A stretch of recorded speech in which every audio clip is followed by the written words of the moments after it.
Here's what I have to say about star ratings on Goodreads. Don't listen to them.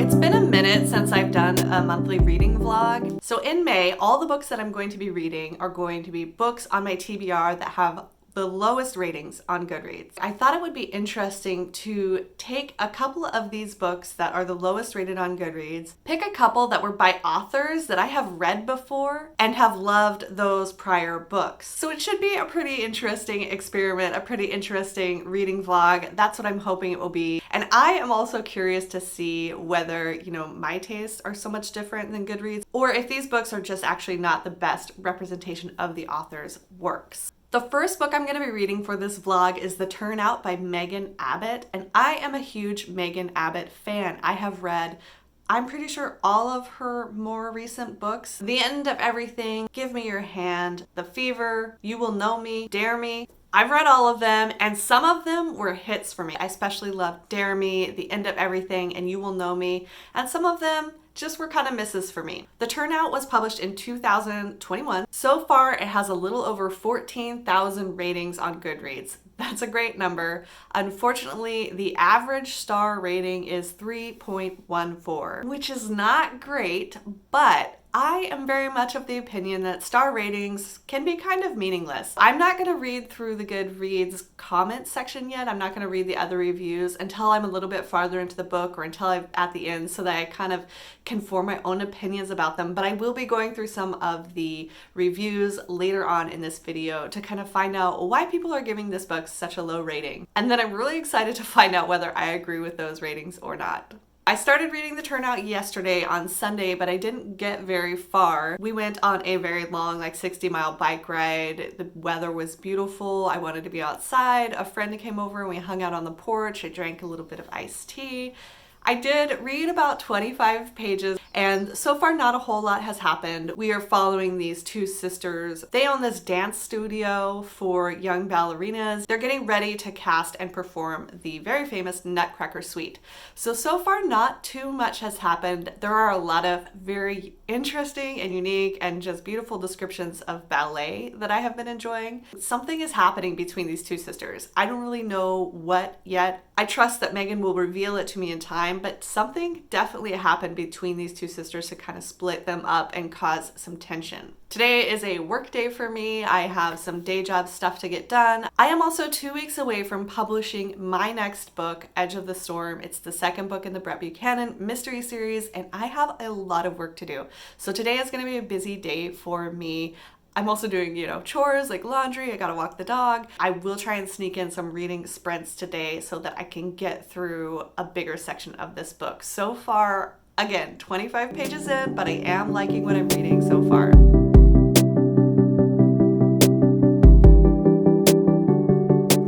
Somebody decided to roll in the mud at the park. So now he has to have a bath, and he hates baths. He won't even look at me.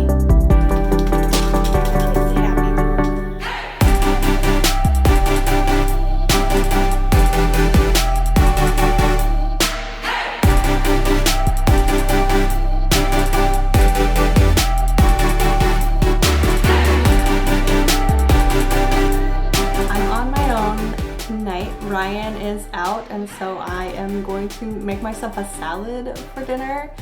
Yes, very fancy over here. I'm also gonna pour myself a glass of wine and sit down and read some more of The Turnout by Megan Abbott. I'm about halfway through. I got a lot of good reading done last night. I'm getting some very Shirley Jackson vibes from this book. I think because the two main characters the story focuses on are two sisters, Marie and Dara, and these two sisters have some rivalry going.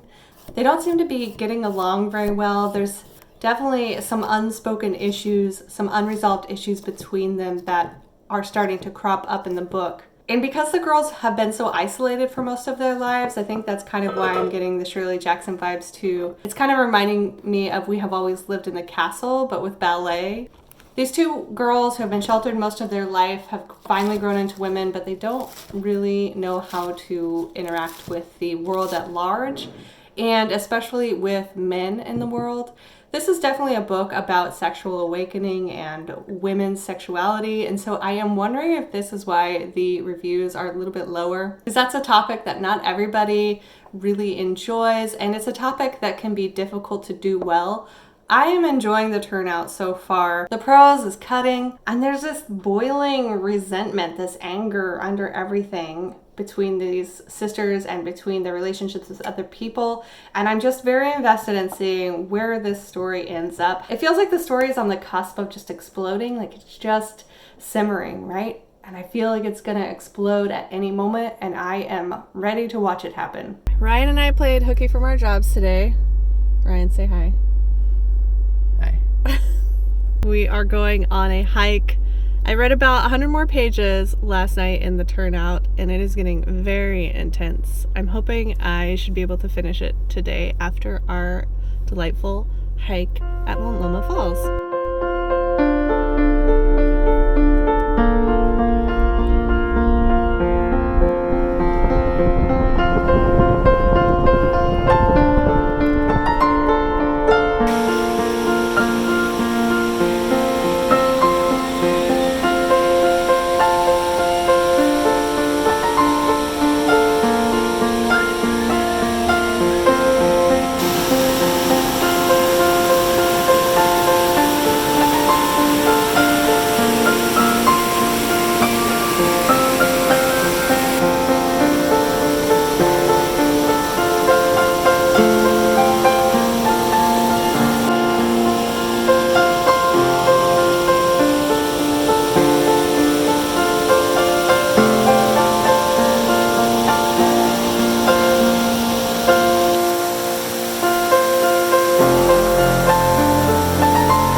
The turnout, and it definitely has some Black Swan vibes, and I'm feeling a lot of things about it, but I'm having a hard time kind of gathering my thoughts and deciding what I want to say and explaining why I both loved and loathed this book. I think what I'm gonna do is take some time, jot some notes down, read some other people's reviews, and try and come up with a coherent description of this book and my thoughts and feelings about it. This was a very complicated book. I'm having very mixed feelings about it. I'm feeling a lot of things about this very strange, very dark, very twisted story about ballerinas. The premise is a very simple one. We have two sisters who have kind of lived an isolated life. They've lived alone for a long time.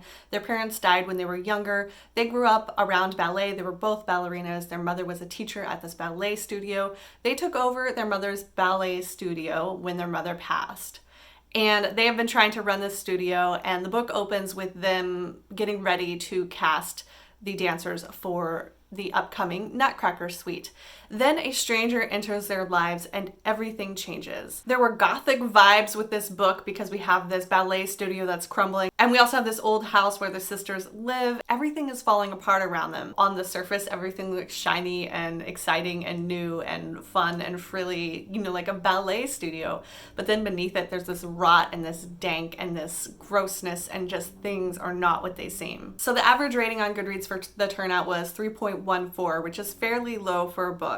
And some of the reasons that people gave for giving it such a low rating was that it was gross, it was disturbing, it was disgusting. There were sexual aspects of the book that they didn't like, taboo things that happened that drew down their rating of the book. I understand that completely. There was a lot of like kind of cringy, gross things that happened in this book, some kind of things that made you want to turn away. And I'm not sure the book could have worked without them. The whole point was exploring the sisters' relationships and how they came to be this way and the way that they had fallen apart.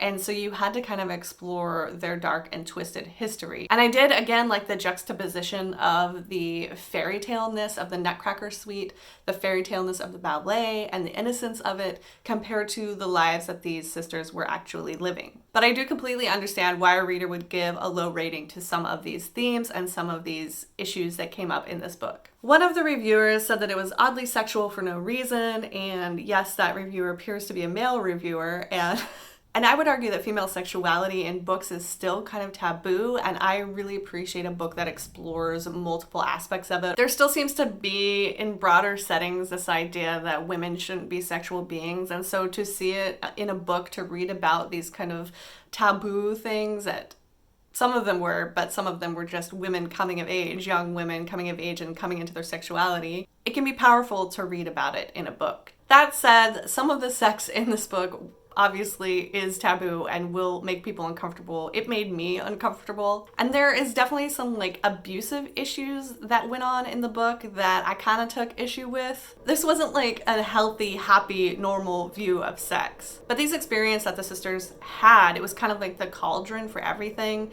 as they grew into their bodies, as they discovered ballet and discovered movement and discovered themselves. All of this stuff that was happening behind the scenes was kind of necessary for them to break free and find like a better version of themselves at the end of the book. So I guess it's just a matter of whether you want to read that kind of gross depiction of body and sex and sexual experience or not. With the Turnout, I found it pretty interesting because of the juxtaposition with the ballet and because I love Megan Abbott's writing. Some of the other people who had read this book clearly did not like Megan Abbott's style of writing. I think it's a style you either love or hate.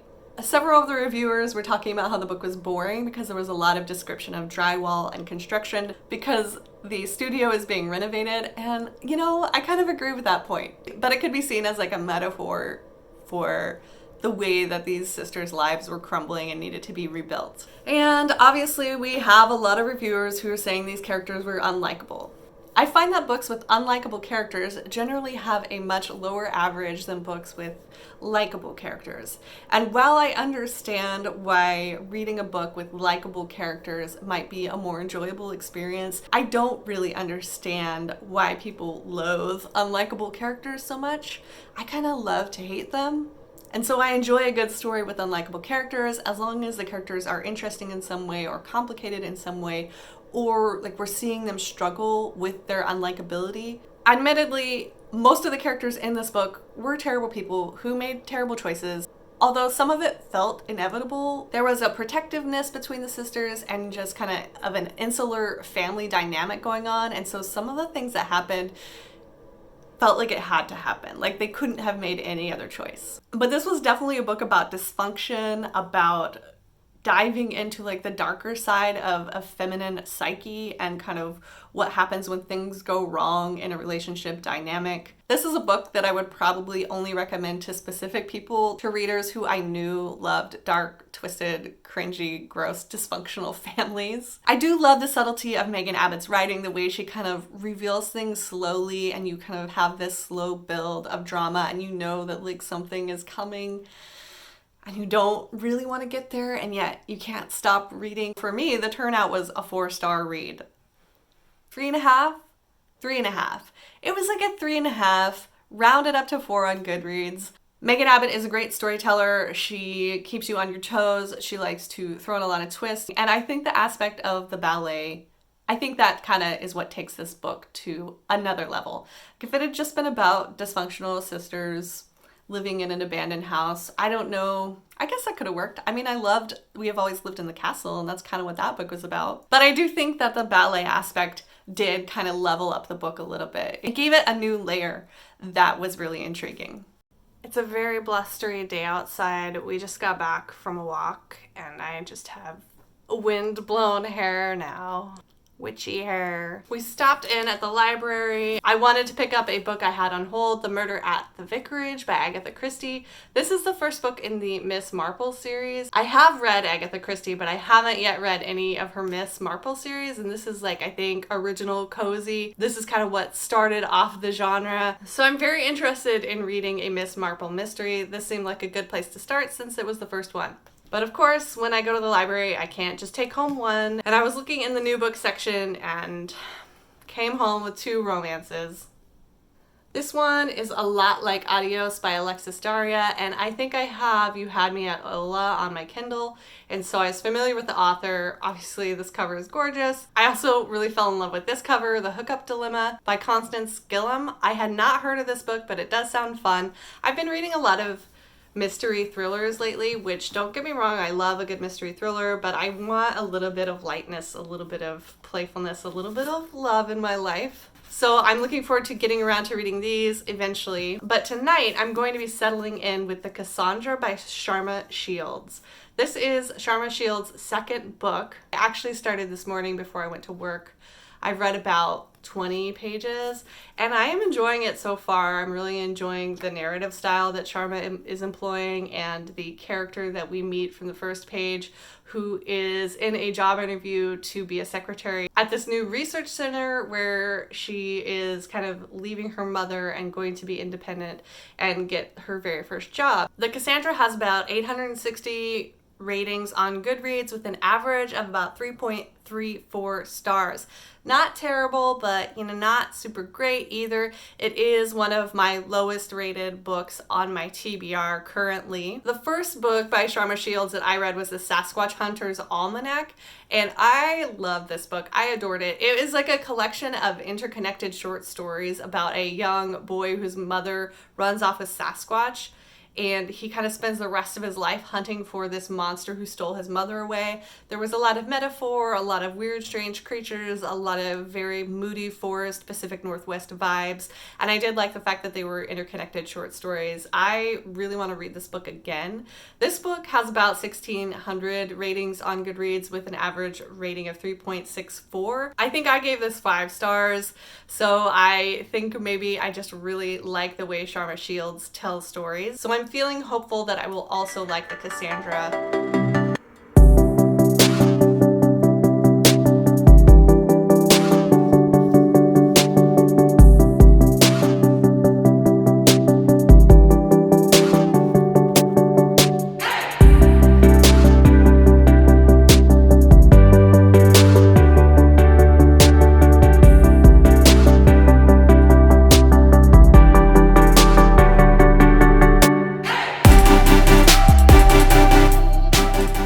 Other exciting thing that happened today.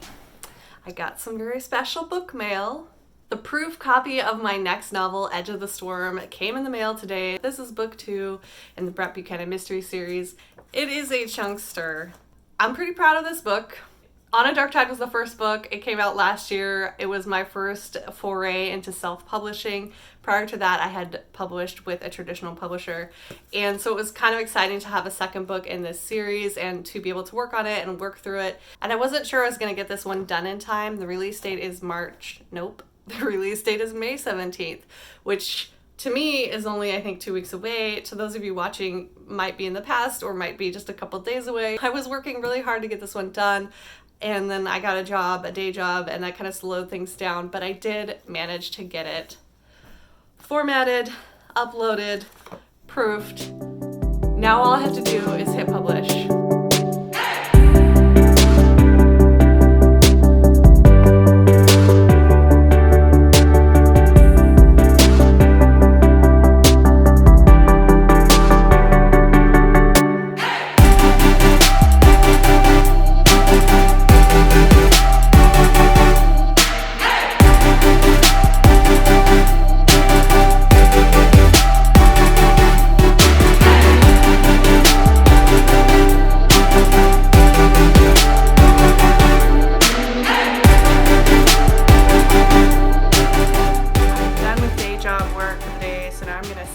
And do some writing work, which I'm really excited about. I'm working on a new project and it should be a pretty fun one. I was able to get pretty far in the Cassandra. I am about 50 pages from the end, and I hope to be able to finish it later tonight after I get some writing done. Got a hot cup of tea here with me, and I'm going to join in on some writing sprints on YouTube, and we'll see how much writing work I can get done tonight.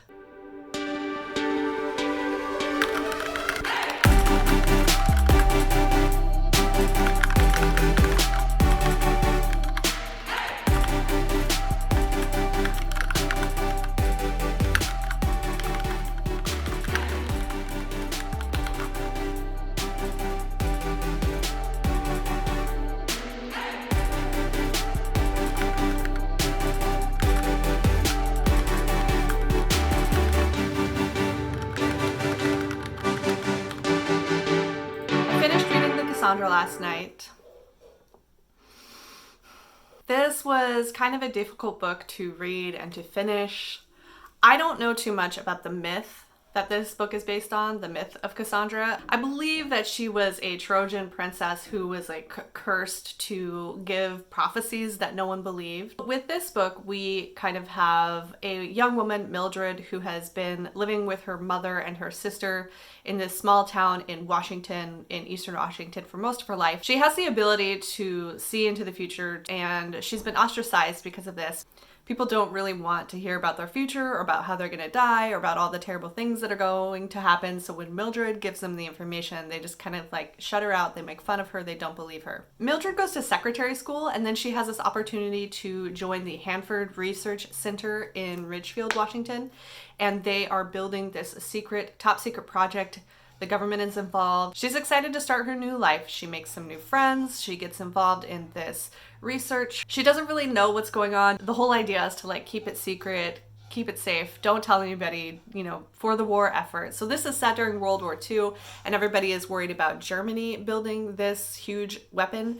And so the Hanford Research Facility historically is one where they built the atom bomb. But while Mildred is there, she doesn't really understand what they're building or what they're doing. She has like kind of inklings of it. When she is at this research facility, she begins to have more disturbing and more frequent dreams about the future and about the destruction of this weapon that they're making and about how people's lives are going to be ruined. And she tries to get people to listen to her and to understand what's coming, but no one really does. Late into the book, it takes a very dark turn. And I think that's kind of where this book lost me. When this awful thing happens to Mildred, it's about 2/3 into the book. And it kind of takes place about the same time that the weapon is finished and the atom bomb is dropped on Hiroshima and Nagasaki. So there is kind of this mirroring of these two tragedies, this devastation that occurs both in our main character's life and in the lives of all of these Japanese citizens. There's some interesting commentary going on here in this book about the idea of destruction and the idea of power and man's power over women and over society as a whole. Those parts I did find interesting. I love Sharma Shield's writing. I love her prose. I love the way she puts a story together. But the topic of this book for me, I think, was where it went wrong, or where I found myself kind of struggling to really enjoy the book. Because there are a lot of dark, devastating themes. There is a feeling of despair throughout the entire book, and especially toward the end. Even though there were some supernatural elements that I wanted to enjoy, I didn't think that it dove deep enough into the mythological retelling side of things. So it kind of felt disconnected to the rest of the story. Sometimes we would have this very realistic portrayal of Mildred and her interactions with all these other people on this research facility campus. And other times she would be swept away into these prescient dreams where she is predicting the future, where she's interacting with these shapeshifters, these animals. And it was hard to tell, what's real and what's not. Which I, understand, because the idea is that like nobody believes her prophecies. Some of this book worked really well for me, but in the end, I didn't really like it. And I think part of the reason is that there wasn't a lot of hope with this book. If you've been watching my channel for any length of time, you know I love a good heartbreaking book. You know I love to be devastated, but I always like those devastating stories to come with a small ray of hope, even just an inkling. And I don't feel like Sharma Shields gave us that with this book. This was just a very heavy sitting story about a lot of heavy themes. And we watched our heroine kind of climb into herself a little bit, only to be completely destroyed and devastated and unable to really climb back out. So yeah, for me, this one, I think as a star rating, I would probably give it about 2.5. Because we're comparing it to Goodreads star ratings here, and Goodreads doesn't have half stars, I would round that up to a 3. So I'm agreeing with the average 3.34 Goodreads rating, basically. Some of the reviews I'm seeing are suggesting that there was kind of a one-dimensionalness to the characters. There wasn't a lot of depth, there was an incohesiveness to the plot, and maybe the plot drove the characters more than the characters driving the plot. There was a little bit of shallowness to a few of the characters. Some of them were just like viciously villains, and some of them were just, not as complicated as perhaps they could have been. But I did find myself drawn into the story because of the characters, because I wanted to know more about Mildred and her relationships. I think one of the more interesting things, and I'm seeing some reviewers say that as well, is that the discussion of the Hanford Research Center itself and the idea of building the atom bomb and what that means for the whole of society, those were actually some of the more interesting parts of the book for me. I think it did get a little muddied with the mythology aspect of it. I don't know that this is a book that I would ever recommend anybody read. There was a lot that happened at the end that was just unsettling to me and it just didn't leave me feeling very good. I don't think it's a requirement that a book be happy and light and fluffy and feel good all the time. But I do think that books that are so weighed down in the despair and the awfulness of humanity can be hard books to recommend or to read or to suggest to anyone else. And that's kind of what the Cassandra felt like to me. I was just kind of feeling bogged down by the hopelessness of it all. That said, I still really love Sharma Shield's writing style, and so when her next book comes out, you better believe I'm going to be reading it. Star rating systems can be useful. They can also just be completely useless. I think it helps if you know what the stars mean to the person who is giving the stars. So for me, a 1-star review is, I hated this book. I don't think anyone should ever read it. This book is awful. I'm never going to talk about it. I'm never going to think about it again. I pushed myself through it. I never give star ratings to books I don't finish. A 1-star is always going to be a book that I just really did not like for one reason or another. Usually the prose is very simple, the plot is very cheesy, the characters are very one-dimensional. A 2-star book is a book that I didn't really enjoy, but it does have some kind of redeeming value to me, whether that's the prose I liked, or there was a particular character that I was drawn to, or a premise that I was excited about, but maybe the execution didn't really work. And 2 stars I also think are books that, like, maybe it just won't work for me. Maybe it was just me, the time in my life, but there are things about the book that do work, but maybe just for me, I wasn't feeling this particular book. 3 stars are similar to the 2-star rating for me in that something was keeping me from really enjoying the book. And usually it's something smaller, something not as big, so maybe like one character I didn't like, or maybe the writing was a little bit clunky, but I really loved the premise and the plot and the characters. 3 stars usually mean like, yeah, I enjoyed this book while I was reading it, but it's not something I'm going to pick up again. It's not something I'm going to rave about. And it's a book I might not even remember in the future, but while I was reading it, I did pretty much enjoy it. 4 stars are usually books that I really enjoy, I really had a lot of fun reading, but for some reason or another, like usually a personal reason, I didn't love it. So it's a book maybe that has like a darker theme where I don't think everybody would love this book, but I enjoyed it. Or a book that was so good up until the very last scene and then something just went completely wrong. And then you have 5-star reads, which for me are like obviously favorite reads. They're books that I loved while I was reading it, books that I know I'm going to be thinking about later, books that I'm definitely recommending to people, books that I'm going to be raving about.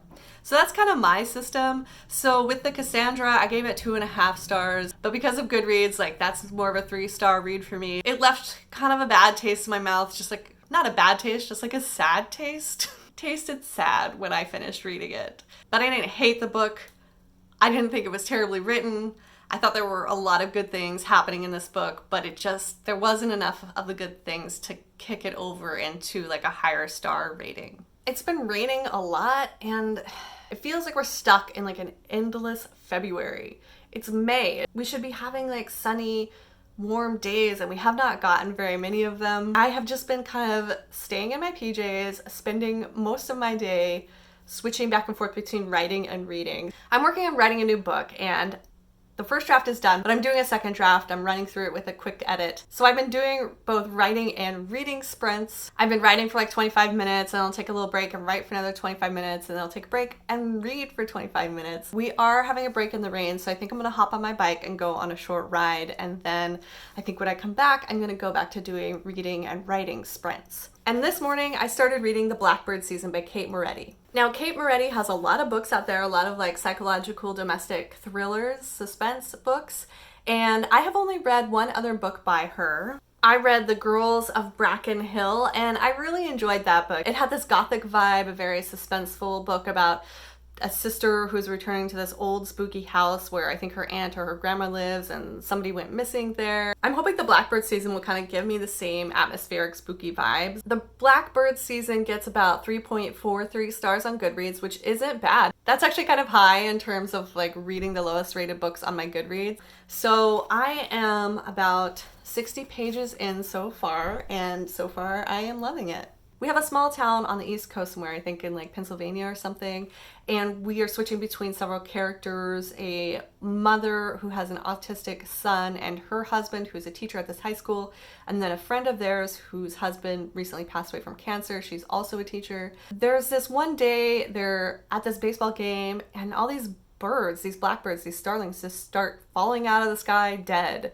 And everybody's like, oh, what's happening? Is there like poison in the air? Should we be worried? Should we be keeping our kids home from school? That kind of kicks off the book and like sets off this series of events that are affecting these people in this small town. The timeline is switching back and forth a little bit, which I'm enjoying, and there's definitely some strong character development so far in this book and some strong atmospheric writing. So I'm really looking forward to getting deeper into this story. I think it's going to be one that I really enjoy. I hope it's not one of those books that just fears wildly halfway through and you're like, oh no, what happened? But I'm feeling hopeful about this one. It feels like a book that's right up my alley. So first we're gonna go on a bike ride, and then I'm gonna come back, do some more writing and reading, and that will be my Saturday. The bike ride went well. We did about 20 miles and we got a little bit sprinkled on, but mostly it was sunny, which is great. I did a little reading sprint, and now I'm ready to get back to writing. It's about 4:40 right now, and I would love to get in 4 more writing sprints before dinner. So I better get started.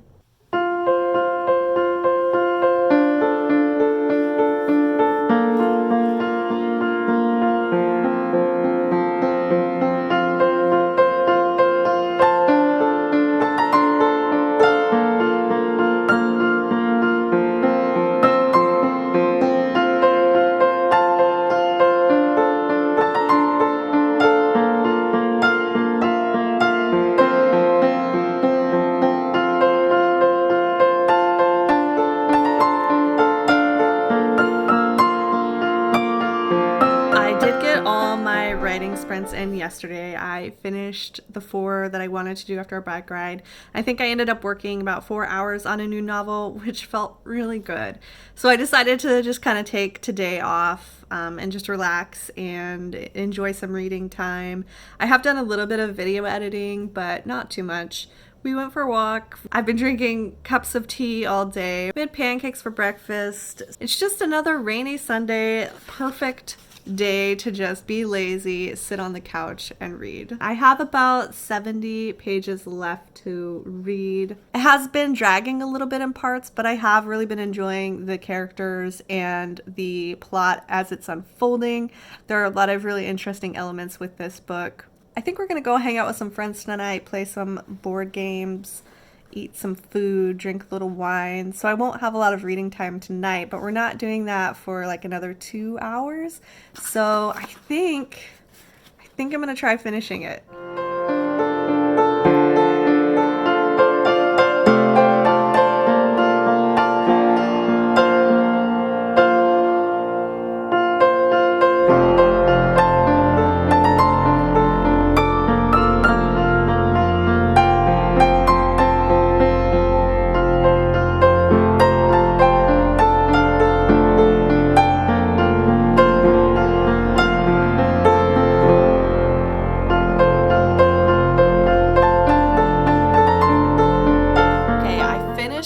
Blackbird season by Kate Moretti, so it is time to chat about this book and then wrap up this vlog with my thoughts on star ratings and why they're so terrible. So as a reminder, this book got about an average of 3.43 stars on Goodreads, which is not terrible. That's a pretty average, pretty solid rating. Somewhere in the middle, people were kind of liking it and nobody really hated it, I guess. I'm sure someone hated it. There's always someone who hates every single book. Some of the things that I was seeing on Goodreads from other people that this was a slow burn, not a twisty, turny, edge of your seat thriller the way they were expecting it, which makes me think this was a little bit mismarketed. Going into it, I didn't really think it was going to be like a high octane thriller. This does not give me thriller vibes. This gives me like psychological suspense, domestic suspense. And so when I read it, I enjoyed the slow burn. I enjoyed the unfolding of the mystery. I wasn't really bothered that it took a lot of time for the story to unfold and that we were kind of getting to know the characters. This is definitely more of a character-driven novel,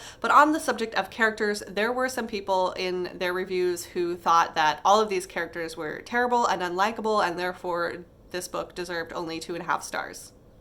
They need their likable characters. They need someone they can connect with.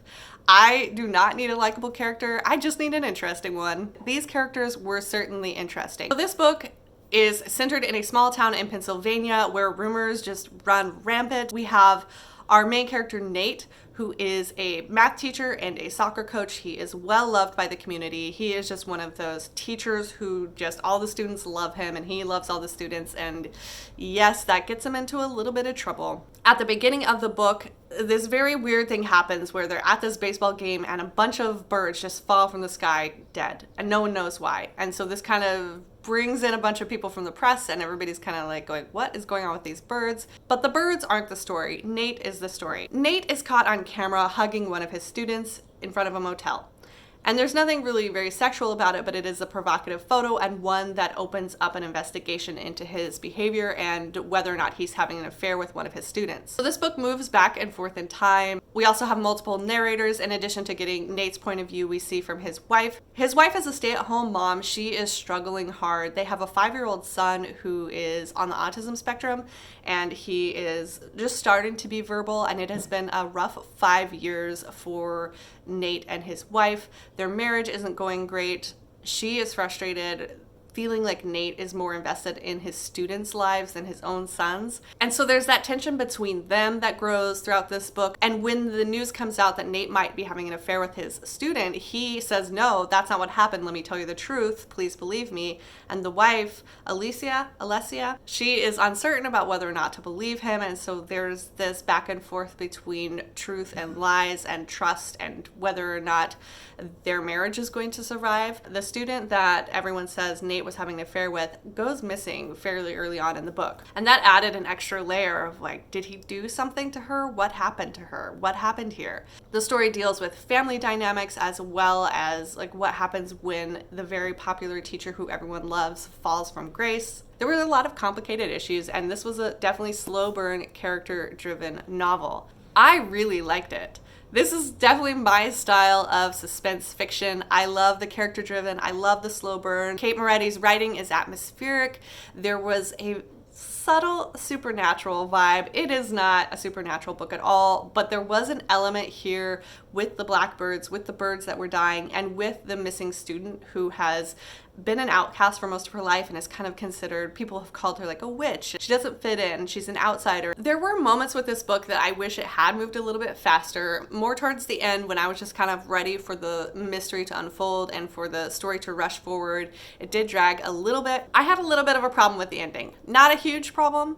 Nothing that like made me knock down all the stars. There were some other people who commented about the ending, but they were more commenting about how the mystery didn't feel completely wrapped up or resolved, which was not my issue with the ending. It was very clear to me what happened and how the mystery unfolded and who did it and who did what and all that kind of stuff. I don't know if I want to get too spoilery with it, but something happens with one of the characters that to me felt a little bit like punishment. I would have liked to see it end a different way for this character.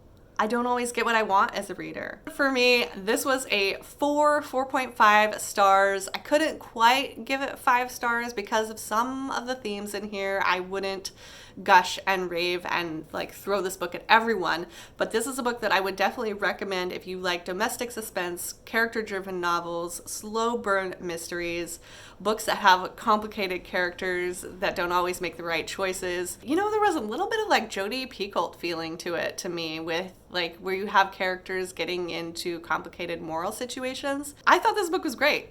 I think it deserves a higher rating on Goodreads, but what do I know? Which brings us to the end of this vlog and to the matter of star ratings and what good are they? I argue that star ratings are useless. I don't even think my system of star ratings makes sense because I will sometimes rate a book 5 stars just because of how I'm feeling like immediately after I read it, but then the more I think about it, the more I'm like, that was probably like more like a 3.5 and a 4. And then there's the matter of like on Goodreads, you don't have half stars. There are other rating platforms where you can give half stars, or if you're using your own Excel spreadsheet or whatever, you can give the books half stars. But on Goodreads, you give whole stars and that's about all you can do. And honestly, like stars are so subjective that sometimes it just feels silly. Like objectively, I'll be like, this book was good, but it didn't make me feel what I wanted to feel, and so I'm giving it 3 stars. What do we say here about stars? Here's what I have to say about star ratings on Goodreads. Don't listen to them. If you picked up a book because you thought it sounded interesting, or there were tropes that you liked, or you like the cover, or there are themes that you love to read about, and it sounds good to you, then read the book. Don't worry if it gets a 3.01 or 2.85 or 4.79 on Goodreads. Useless. Because next month, I'm going to be reading books that are the highest rated on my Goodreads, and, you know, we'll see what happens, but I do have a history of reading the highest rated books and hating those books. So, and that's another thing, isn't it? Is that book star ratings can change depending on when you read the book in your life. Maybe you gave a book 5 stars 10 years ago and then you pick it up again now and you only give it 3 stars because you're a different person now than when you first read it.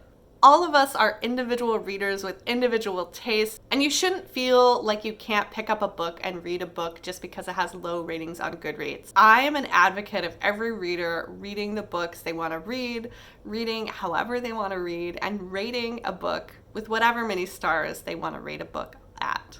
I do think that reviews are far more beneficial to a reader who is trying to figure out whether or not they want to read a book, because they can tell if the things that other people like are something they might like. So for instance, with the Blackbird season, some of the reviews were saying that it was a slow burn, or the characters weren't likable, or there weren't as many twists and turns. That to me sounds like a good book. I don't mind if it's a slow burn. I like complicated characters that are unlikable. And the same with the Turnout. Some people were saying it was kind of gross and a little queasy and too dark for their taste, and had that like Megan Abbott style of writing, and I'm there for the Megan Abbott style of writing. But, you know, like with the Cassandra, there were some issues with the idea of despair and hopelessness, and maybe a little bit more of a slow story unfolding there, and some unevenness to the story itself. If I had looked at those reviews before I started reading the Cassandra, I might have changed my mind about reading it. You know, probably not, because I loved Sharma Shields' first book so much. If you've already read an author and you like their style and you like their books, and their next book that you're gonna pick up has low star ratings, you should just read it anyway, because you probably are gonna like it more than the average person because you've already read something by this person and enjoyed it. I enjoyed reading these low rated books. Even if I didn't love them all, I still had a good time reading them, mostly. The Cassandra, I don't know if I had a good time, but I did really like some of the prose and some of the themes there, but it was, that was a rough book. So chat with me a little bit. Tell me what you think about star ratings. Do you think they're useful, or do you think they're a bunch of horse hooey? Put 1 star in the comment if you hate star ratings, 3 stars if you don't care, and 5 stars if star ratings are all you think about when you decide whether or not to read a book. Thanks for watching this vlog. Thanks for hanging out with me and sticking around to chat about books. I'll be back with more reading soon. Until then, stay cozy. See you next time.